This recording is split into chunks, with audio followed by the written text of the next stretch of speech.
धनु एस्ट्रो के प्रिय दर्शकों, जरा ध्यान से सुनिए। आज हम आपको बताने जा रहे हैं ग्रहों के कुछ ऐसे योग जो आपके जीवन में स्पष्ट संकेत उत्पन्न करते हैं। यदि ये संकेत आपको अपने जीवन में दिख रहे हैं तो समझ लेना कि ये पाप ग्रह योग आपकी कुंडली में बने हुए हैं। इनका समाधान जरूरी है, अत्यंत आवश्यक है, करवा लीजिए, वरना जीवन नर्क बन जाएगा। सबसे पहले, जब भी कुंडली में बुध और राहु मिलते हैं तो जीवन में धोखे बहुत मिलते हैं। दोस्त यार रिश्तेदार सब केवल और केवल आपसे लाभ लेना चाहते हैं। वो अपना मतलब सीधा करके और आपको छोड़कर चले जाते हैं।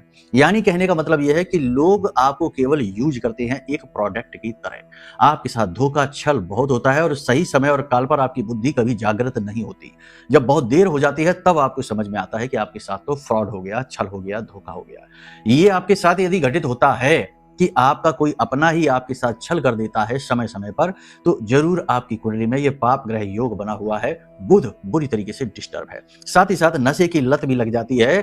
तरह तरह के नशे भी इंसान करता है और बुरी संगत में पड़कर अपने जीवन को और चरित्र को खराब कर लेता है, यदि चंद्रमा भी खराब है तो पहली चीज तो ये। दूसरी, यदि कुंडली में शुक्र राहु से ग्रसित हो जाए या किसी अन्य पाप ग्रह से ग्रसित हो जाए, जैसे कि शनि के साथ आ जाए या फिर मंगल के साथ आ जाए, सूर्य के साथ भी आ जाए, तो मान सम्मान की जीवन में बहुत कमी रहती है। धर्म अध्यात्म में रुचि जातक की बहुत कम हो जाती है। साथ ही साथ जातक के कई प्रेम संबंध बनते बिगड़ते रहते हैं। दाम्पत्य जीवन नष्ट भ्रष्ट हो जाता है और सबसे बड़ी बात यह है कि चरित्र हनन बहुत अधिक होता है। जातक के मन में काम वासना बहुत अधिक जागृत रहती है।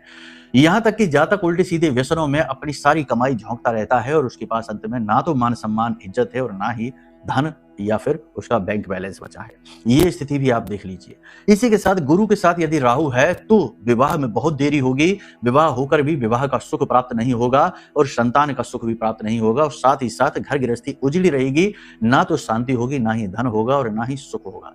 घर में कम अच्छा लगेगा, घर के बाहर ज्यादा अच्छा लगेगा। घर में आते ही टेंशन बढ़ जाएगा, तनाव बढ़ जाएगा। इसी के साथ साथ यदि मंगल के साथ राहु बैठा अंगारक बना रहा है तो यह स्थिति वह है कि जब शरीर में बहुत ज्यादा आलस होगा, दुर्घटनाएं होंगी, चोट बहुत लगेंगी और सबसे बड़ी बात यह है कि पैसा जगह जगह इन्वेस्ट होगा, जगह जगह अटकेगा, फंसेगा, पैसे का फ्लो डिस्टर्ब रहेगा। जो भी पैसा ले लेगा वो सही समय पर वापस ही नहीं करेगा। तनाव झगड़े के बाद ही पैसा वापस आएगा। और जातक कर्जे में भी बहुत ज्यादा रहता है, कर्जा चुका ही नहीं पाता। एक कर्जा चुकाने के लिए दूसरा कर्जा लेना पड़ता है। यदि ये स्थितियां आपके जीवन में हैं तो 100% इनमें से कोई पाप ग्रह योग आपके जीवन में बना हुआ है। लेकिन केवल इसी योग से नहीं, कई अन्य और स्थितियां भी होती हैं जो जीवन को बर्बाद कर देती हैं। सही आकलन के लिए कुंडली आकलन कराइए, नंबर वीडियो में है। हम आपकी सहायता के लिए तैयार हैं, महामाई की कृपा और आशीर्वाद से। प्रेम से बोलिए जय माई की, जय मां बगलामुखी।